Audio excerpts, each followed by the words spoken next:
getting ready to go on a little fishing trip. This young lady, a woman, American Muslim Girl is her handle, posted my videos up on her site, and I'm getting all kinds of attention, which is really cool. Tell me I'm doing a really good job and what a great satire I'm doing. I had to look up satire in the dictionary what it was, I'll be honest. I want to try to keep it up, but now that I know it's satire, it makes it a little tricky. It kind of raising the bar on me. I thought that Muslim ladies were kind of shy and off to themselves, and she's like in charge. Okay, she got the robe on, so looks a little bit like, now I'm telling you, with the little headset there, like a Princess Leia on Star Wars, when she's like controlling the ship with Han Solo right next to her and they're flying along. I mean, she's like totally command center, you know, she's telling it like it is and real powerful, you know. That's a real good role model. I think that, well, speaking of fishing, I think what she's doing is a different kind of fishing. It's a beautiful way for peace. She's out there trolling, you know, trolling when you're fishing. She's trolling for Islamophobes. That might be satire. Is that satire? Is that satire, I think? So I think I'm fulfilling my obligation of being a satirist. Or satirist, aren't them Iraqis?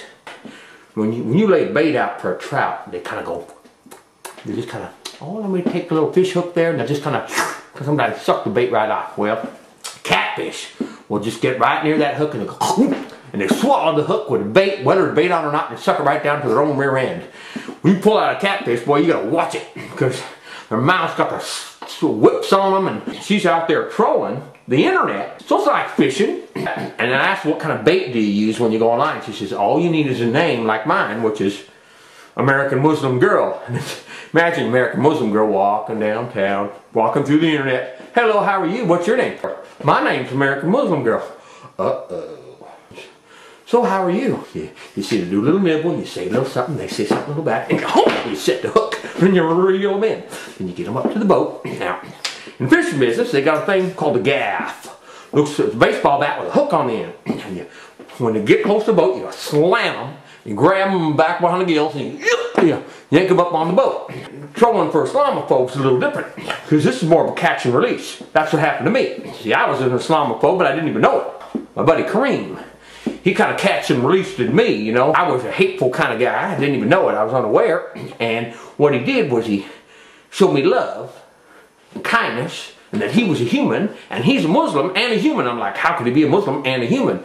So it's like he caught me, instead of gaffing me and dragging me on, and let him go. So now I'm swimming around the internet, and I'm like, hey, don't you hate those Muslims? I go, I just felt one, they're pretty nice. I keep, you know, swimming along. That's what this lady's doing, and I commend her for that. She's going to meet people. They're trying to reel them in, the line breaks, or they steal your fishing pole. The boat sinks. When things happen, you don't catch fish. You know, you still got to put the effort out there.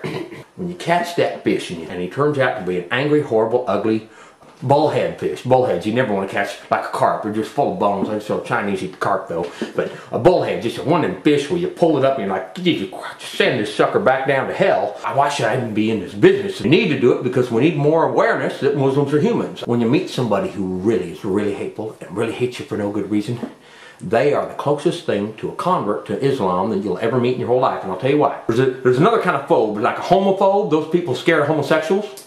I know those guys that don't like homosexuals. They're like, okay, you don't like homosexuals. But the guys out there that want to beat up a homosexual, and want to screaming at them, trying to beat them up on the street, you're like, wait a minute, you hate homosexuals a little too much. You might have a little bit of, you know, funny, you know, thing. So, person says, I don't like Muslims. You're like, huh? And he's like, I really don't like Muslims. Oh! And I'm thinking, well, there's a Muslim convert right there. That guy's like about this far away. He don't know it. That's why he's so angry. He's angry and he's frustrated because he knows deep down in his heart he's close because he's got insecure faith. When you're working on peace and trying to stop hate, don't fall victim and bite someone else's bait. You lure them in, you show them love, catch and release, set them free, and let them show the rest of the world and be a swimming, fishy little ministry. Muslims appear to be people too. That could be satire. That might be satire.